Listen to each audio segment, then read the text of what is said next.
గోధుమ పిండి బెల్లంతో కేక్ అనమాట. సూపర్ అంటే సూపర్గా ఉంది.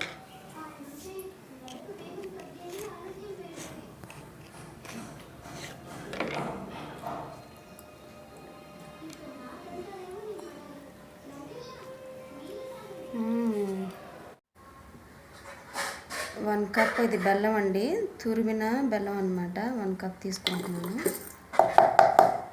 ఇంకా 2 ఎగ్స్ 2 మిక్సీకి వేసుకోండి. ఆన్ అండ్ ఆఫ్ చేసుకుంటూ కంటిన్యూషన్గా కాకుండా మనం మిక్సీకి పట్టుకుందాం అనమాట. ఇవి వచ్చేసి 2 ఇలాచి, ఒకటి నల్ల ఎలుక ఉంటుంది కదా అది, ఒకటి దాల్చిన చెక్క చిన్న ముక్క అనమాట. వెనిలా ఎసెన్స్ ఉంటే వెనిలా ఎసెన్స్ వేసుకోండి, లేదంటే ఒక్క ఈ ఇలాచి ఉన్నా సరిపోతుంది అనమాట. ఇవి వేసుకొని ఆన్ అండ్ ఆఫ్ చేసుకుంటూ మిక్సీకి పట్టుకుంటాను. మిక్సీకి పట్టేసుకున్నాను. బెల్లం మాత్రం పూర్తి కరిగిపోవాలండి, అస్సలు ఉండకూడదు. కొంచెం చిన్న ముక్కలుగా కూడా. చూడు ఇంకా ఉంది. ఇది వచ్చేసి బటర్ చూసారా, లేదంటే ఆయిల్ ఉంది కదా, ఆయిల్ అన్నా వాడుకోండి. 3/4 కప్ అనమాట. లేదంటే నెయ్యి ఉన్నా నెయ్యి వాడుకోండి. నేను ఇక్కడ జస్ట్ మెల్ట్ చేసుకున్న బటర్ అనమాట, వేడిగా ఉండకూడదు. ఇది కూడా వేసేసుకొని అది కూడా మిక్సీకి నేను పట్టేసుకుంటాను.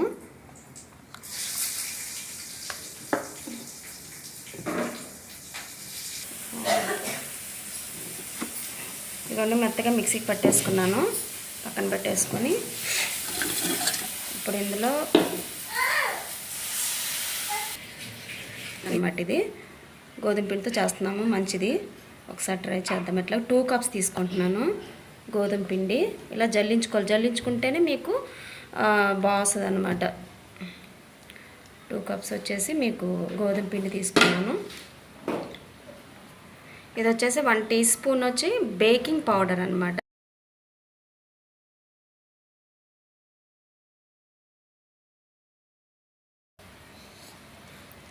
జల్లించేసుకున్నాం ఇట్లాగా.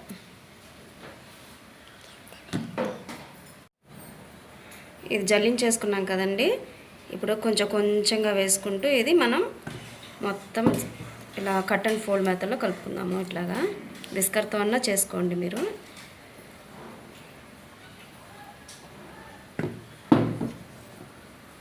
మొత్తం కొంచెం ఒక్కసారి వేయకుండా కొంచెంగా వేసుకోండి.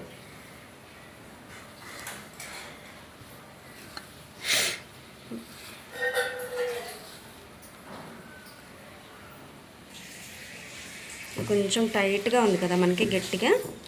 ఇప్పుడు ఏం చేద్దామంటే వాటర్ అండి, ఇది వచ్చేసి వాటర్ అనమాట. హాఫ్ కప్ తీసుకున్నాను. ఎన్ని పడితే అన్ని కలుపుకుందాము. అంటే పిండి అన్నీ వేసాను కదా, అందువల్ల కొంచెం తెల్లగా ఉంది. జస్ట్ నార్మల్ వాటర్ కొంచెం వేసుకొని కలుపుకున్నాం. సరిపోలేదు, కొంచెం వేసుకుంటున్నాను. ఒకే డైరెక్షన్లో తిప్పుకోవాలి, అటు ఇటు గజిబిజిగా కలుపుకుండా.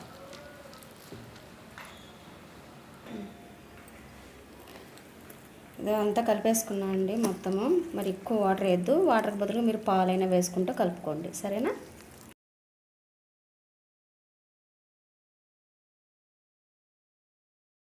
ఇప్పుడు వచ్చేసి కేక్ టిన్ 8 ఇంచ్ టిన్ తీసుకున్నాను నేను. ఇక్కడ 6 ఇంచ్ టిన్ తీసుకున్న దగ్గర లేదు, ఇది తీసుకున్నాను అనమాట. మనం ఇప్పుడు ఏంటంటే ఆయిల్ అనేది అప్లై చేసుకున్న కేక్ అనేది మనకి ఈజీగా వచ్చేస్తుంది. కొంచెం ఈ గోధుమ పిండి ఉంది కదా, ఇలా డస్టింగ్ అనమాట, అతుక్కోకుండా ఈజీగా వచ్చేస్తుంది.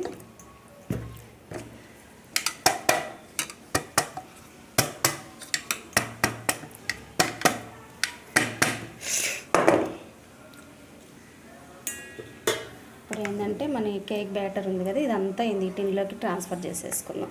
ఆల్రెడీ ఓవెన్ అయితే ప్రీ హీట్ పెట్టేసుకోండి.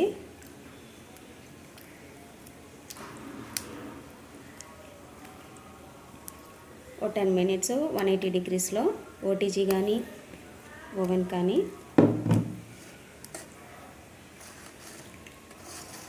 డ్రై ఫ్రూట్స్ అయినా వేసుకోండి మీకు నచ్చితే ఉంటే.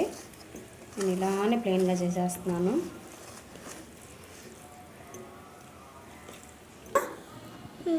ఇలా అంతా అయిపోయిన తర్వాత ఇట్లా జస్ట్ ఇలా ట్యాప్ చేయండి. ఎయిర్ బబుల్స్ ఏమన్నా ఉంటే మీరు డ్రై ఫ్రూట్స్ ఏమన్నా ఉంటే పెట్టుకోండి, బాదం పప్పు, జీడిపప్పు. నేను ఇక్కడ ఏంటంటే పచ్చి కొబ్బరి ఉంటుంది కదా, ఇలా స్లైసెస్గా కట్ చేసుకొని పెట్టుకుంటున్నాను అనమాట. సరేనా? ఇలా పెట్టేసుకున్నాను. ప్రీ హీట్ చేసుకున్న తర్వాత ఓటీజీలో నేను పెట్టేసుకుంటానండి. ఒక 25 to 30 minutes చెక్ చేసుకుందాం మధ్యలో ఉడికిందా లేదా అని. ప్రీ హీట్ అయిపోయిందండి. వేడిగా ఉంటుంది, కేర్ఫుల్గా పెట్టుకోండి.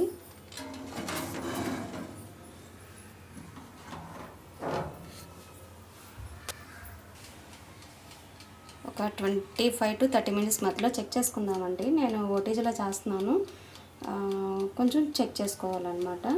మధ్యలో 180 degreesలో పెట్టాను అనమాట.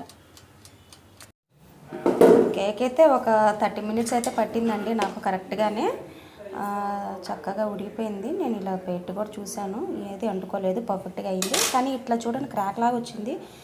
అంటే ఇలా నేను ఈ కోకోనట్ ఎక్కడైతే పెట్టాను అక్కడ మాత్రం వచ్చింది అనమాట, లేకపోతే రాకపోయేదేమో. చల్లారిపోయింది.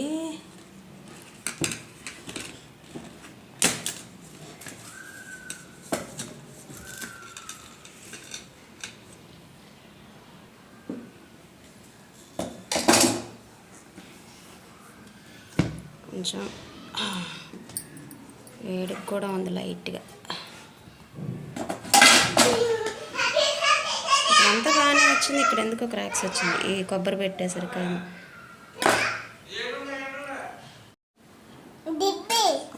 అరకు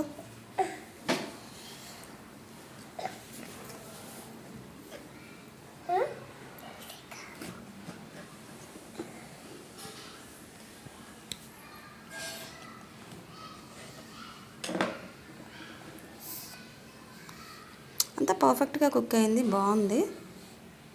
ఇది ఒక్కటే కొంచెం ఏదో సంథింగ్ ఏదో రాంగ్ అయింది. తిను, ఎలా ఉందో చెప్పు, కొరుక్కో. బాగుందా?